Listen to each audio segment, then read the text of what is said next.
मौजूदा मुल्क हिंदुस्तान की सूरत हाल ये है कि दलितों से भी ज्यादा पसमानदा पिछड़ी हुई कोई कौम है तो वो मुस्लिम कौम है।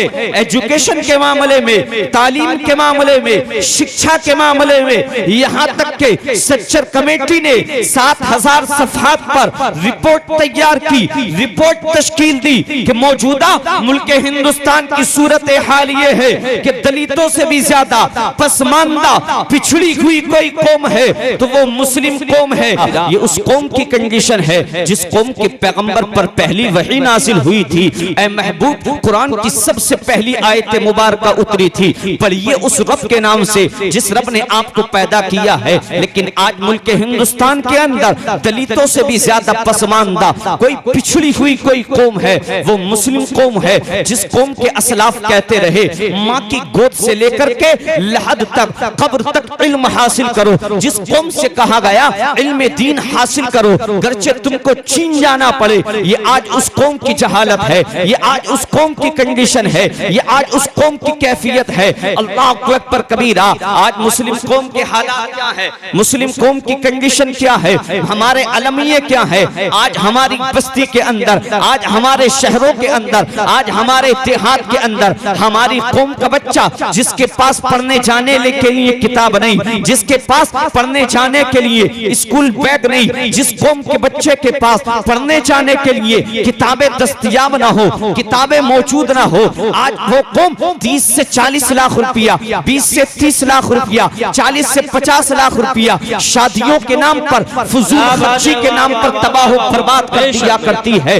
जिस कौम की बेटियां रोजाना 10 से 20 रुपये कमाने की खातिर, जिस कौम की बेटी 2 से 5 का सिक्का हासिल करने के लिए मस्जिद की सीढ़ी पर बैठ जाती हो, मस्जिद की सीढ़ी पर बैठने के बाद, मस्जिद के दरवाजे पर खड़े होने के बाद आने वाले मुसल्ली का इंतजार करती हो। नमाजी नमाज से फारिग होगा, फारिग होने के बाद 2 का सिक्का, 5 का सिक्का, 10 का सिक्का मुझको अता करेगा। अगर अंदर मस्जिद के एक नमाजी भी मौजूद होता है, आज आप देखें चाहे तो 90% आज आपको भीख मांगने वाले मुस्लिम मिलेंगे या मुस्लिमों का लिबास पहने हुए, लिबास ओढ़े हुए आपको मिलेंगे। अल्लाह अकबर कबीरा।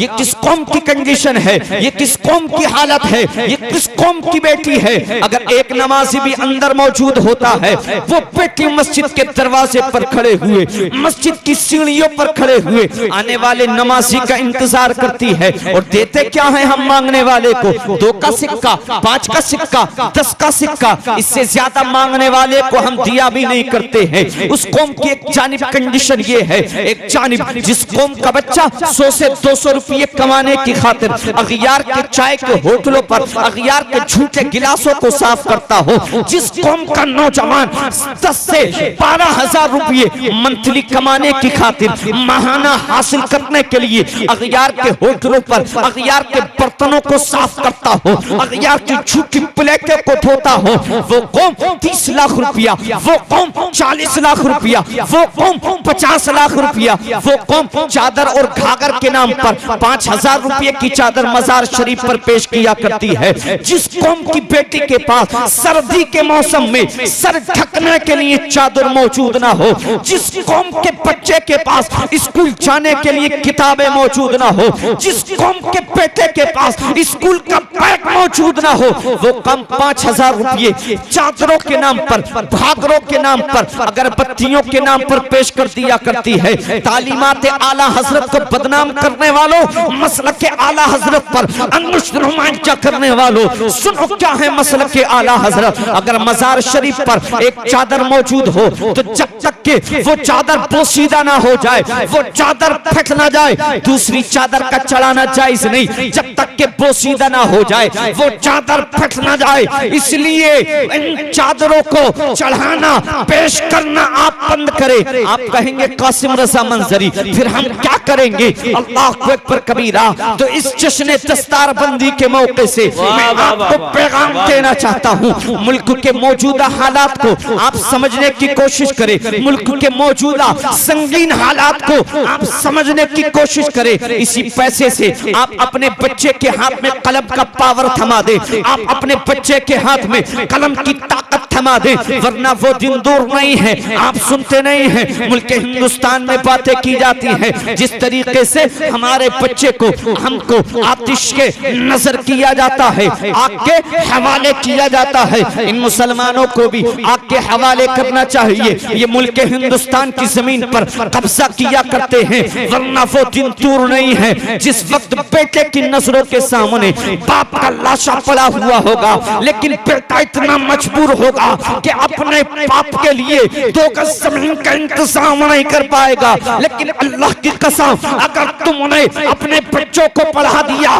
तुमने अपने बच्चों को शिक्षा से करीब कर दिया, तुमने अपने बच्चों को अगर सिस्टम का हिस्सा बना दिया, तालीम का पावर अपने बच्चों के हाथ में दे दिया, तो यही तुम्हारा शहजादा होगा, यही तुम्हारा लखते जिगर होगा, यही तुम्हारा नूरे नजर होगा, जो हुकूमत की आंख में आंख डाल के कहेगा मेरे बाप ने मुझको तालीम से दूर नहीं रखा है, मुझको शिक्षा से दूर नहीं रखा है, मुझको अनएजुकेटेड नहीं छोड़ा है, बल्कि कलम का पावर दिया है। इसी कलम की पावर के जरिए मैं हुकूमत का कलेजा चाक करना जानता हूँ, और चाक करने के बाद अपने बाप के लिए 2 गज जमीन का इंतजाम करना। सुभान अल्लाह।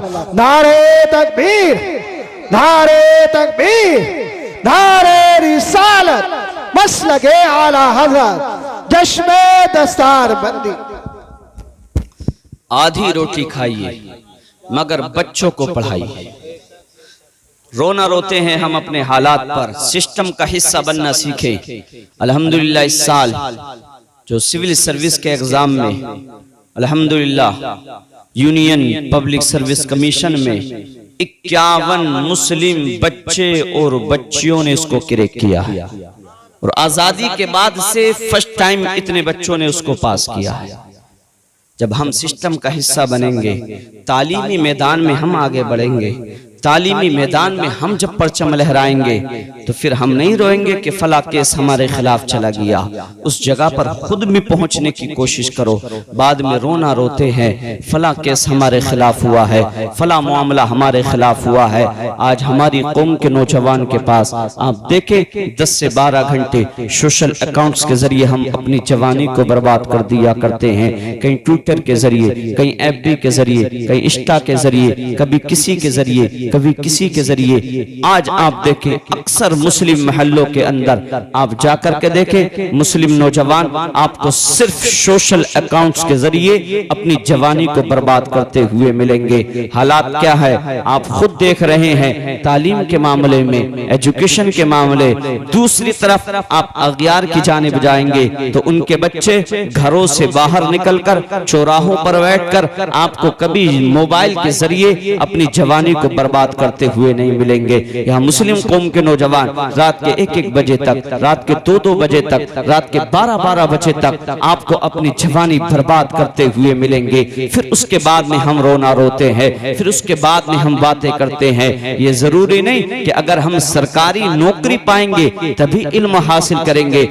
एजुकेशन की, तालीम की अहमियत को पहचानने की कोशिश करें। ये इल्म ही होता है जो इल्म के जरिए बंदा तरक्की किया करता है। और ये किस कौम की कंडीशन है, आज एक रिक्शा चलाने वाला एक जुमले में पूरी कौम की बेइज्जती कर देता है। मैं अपनी रिक्शा को लेकर के मुस्लिम मोहल्लों के अंदर नहीं जाऊंगा, क्योंकि मुस्लिमों के बच्चे पढ़ने के लिए स्कूल नहीं जाते हैं, मुस्लिमों के बच्चे पढ़ने के लिए कॉलेजेस नहीं जाते हैं, मुस्लिमों के बच्चे पढ़ने के लिए यूनिवर्सिटीज का रुख नहीं किया करते हैं, मुस्लिमों के बच्चे मदारिस इस्लामिया नहीं पहुंचा करते हैं, गली गलियारों में खेलते फिरते हैं। कब किस वक्त मुस्लिम का बच्चा मेरे रिक्शे से टकरा जाए, मेरा वहां पर उससे झगड़ा हो जाए, क्योंकि ये झगड़ा भी बहुत जल्दी किया करते हैं। अल्लाह अकबर कबीरा, ये हालात है। आज आप देखें एजुकेटेड लोगों ने हमारे जलसों में आना बंद कर दिया।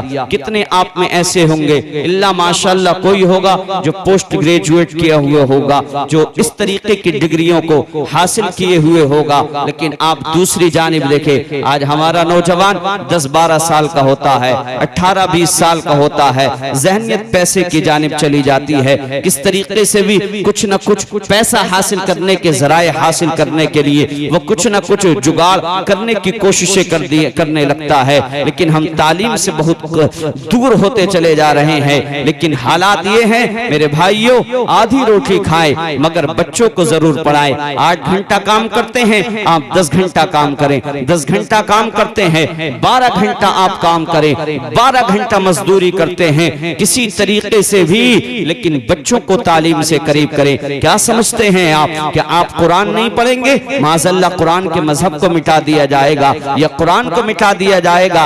याद रखना, आज कुरान को तुमने ताकों की जीनत बना के रख दिया, कुरान की तालीम से तुम दूर हो। आज कुरान मौजूद है, घरों पर रखा हुआ है, गर्द आलूदा हो गया है। अल्लाहु अकबर कबीरा। तो तुम क्या ये समझते हो माज़अल्लाह तुम कुरान नहीं पढ़ोगे तो कुरान के मजहब को मिटा दिया जाएगा या कुरान को मिटा दिया जाएगा? ये वहम बातिल है, ये गुमान गलत है। कुरान ना पढ़ोगे तुम्हारे लिए खराबी है, कुरान ना पढ़ोगे तुमको सफाई हस्ती से ऐसा हो सकता है मिटा दिया जाए। लेकिन अल्लाह की कसम, जब बात कुरान के जिम्मे की आती है, जब बात कुरान की हिफाजत की आती है, तो मेरा अल्लाह फरमाता है इन्ना नहनु नज़्ज़लना ज़िक्रा व इन्ना लहू लहाफ़िज़ून। है कौले मोहम्मद कौले खुदा, फरमान न बदला जाएगा, बदलेगा जमाना लाख मगर कुरान न बदला जाएगा, बदलेगा जमाना लाख मगर कुरान न बदला जाएगा। इसलिए कुरान की तालीम से करीब हो जाओ। और आका करीम फरमाते हैं मन क़रा अल कुराना, जिसने कुरान को पढ़ा, कुरान को पढ़ने के बाद उसको अपने सीने में महफूज किया, फहल्ला हलालहु व हर्रमा हरामहु। कुरान ने जो चीजें हलाल की थी उनको हलाल जाना, कुरान ने जो चीजें हराम की थी उनको हराम जाना, तो अदखलहुल्लाहु बिहिल जन्ना। अल्लाह ताला उसको हाफिज़े कुरान को, कुरान पाक को याद करने की बरकत से जन्नत अता फरमाएगा। और उसी को जन्नत नहीं अता फरमाएगा बल्कि एक हाफिज़े कुरान की बरकत से आका करीम फरमाते हैं अल्लाह रब्बुल इज्जत उसके खानदान से 10 ऐसे लोगों की शफाअत फरमाएगा कि जिन पर जहन्नम वाजिब हो चुकी होगी। अल्लाह अकबर कबीरा। एक हाफिज़े कुरान का मामला है, ये कारिए कुरान का मामला है जो अल्लाह की पाकीज़ा किताब, अल्लाह की ताहिर किताब, अल्लाह की मुतहर किताब को अपने सीने में महफूज कर लेता है। इसलिए मेरे भाइयों, आप कुरान की तालीम से करीब हो जाए, कुरान की तालीम से आप करीब हो जाए। अपने बच्चों को अगर अल्लाह ने 2 बेटे दिए हैं तो कम अज कम आप अपने एक बेटे को आलिम दीन बनाए, एक बेटे को हाफिज़े कुरान बनाए, एक बेटे को कम अज कम आप कारिए कुरान बनाए। आप देखते नहीं हैं आज किस तरीके से प्रोपेगेंडा रचा जाता है, किस तरीके से इंटरनेशनल तरीके पर मुसलमानों को मिटाने की, कुरान को मिटाने की। नॉर्वे में आपने देखा होगा कुरान को किस तरीके से आग के हवाले किया गया। कोई दरिंदा कुरान को सामने रखने के बाद में इतनी गोलियां मारता है, माज़अल्लाह वो जालिम ये समझता है कि कुरान के एक नुस्खे को, कुरान के एक हिस्से को गोलियां मारने से कुरान को खत्म कर दिया जाएगा या कुरान को मिटा दिया जाएगा। तो अशकों को मुस्तफा ने मुस्कान बना डाला, मुश्किल को मुस्तफा ने आसान बना डाला। और कुरान को ये दुनिया अब कैसे मिटाएगी? सीनों को हाफिजों ने जुस्तान जिंदाबाद, नारे तकबीर, नारे रिसालत, जश्मे दस्तार बंदी, उलमाए अहले सुन्नत। इसलिए कुरान जो अजीम किताब है हमारे दरमियान, इस किताब को अपने सीनों में महफूज करें आज, वरना सबसे ज्यादा जिस किताब पर जुल्म हो रहा है, गैर तो कर ही रहे हैं, लेकिन अपनों का ये जुल्म कम बड़ा है। 20 से 30 साल, 30 से 40 साल, 40 से 50 साल के हो गए, लेकिन अल्लाह की कसम फिजिक्स हमने सीख लिया, केमिस्ट्री को हमने सीख लिया, बायोलॉजी को हमने जान लिया, बोटनी क्या है उसको हम जानते हैं, फिजिक्स क्या है, केमिस्ट्री क्या है, हिंदी लैंग्वेज क्या है, हिंदी लिटरेचर क्या है। इंग्लिश मैन भी इतने बड़े बन गए कि इंग्लिशतान का अंग्रेज भी हमसे इंग्लिश में गुफ्तगू करते हुए, बात करते हुए घबराता है, कतराता है। लेकिन वह नौजवान वहरे मुसलमान, अगर तूने पढ़ना नहीं सीखा तो अपने कुरान को पढ़ना नहीं सीखा है। अल्लाह अकबर कबीरा, तूने उधार के खाते याद कर लिए, किस पर तेरा कितना उधार है, किस पर कितना निकलता है, मोटे मोटे रजिस्टरों को तूने याद कर लिया। लेकिन वहरे मुसलमान, अफसोस होता है हम पढ़ना नहीं सीखे हैं तो माज़अल्लाह कुरान को पढ़ना नहीं सीखे हैं। इसलिए कुरान की तालीम से करीब हो जाए। तू चमकता था सदाकत का सितारा बनकर, अदल व इंसाफ की कश्ती का किनारा बनकर, तूने उस सफ़े कहन खो के जहां खो डाला, बेच दी अपनी खुदी अज़्म जवां खो डाला।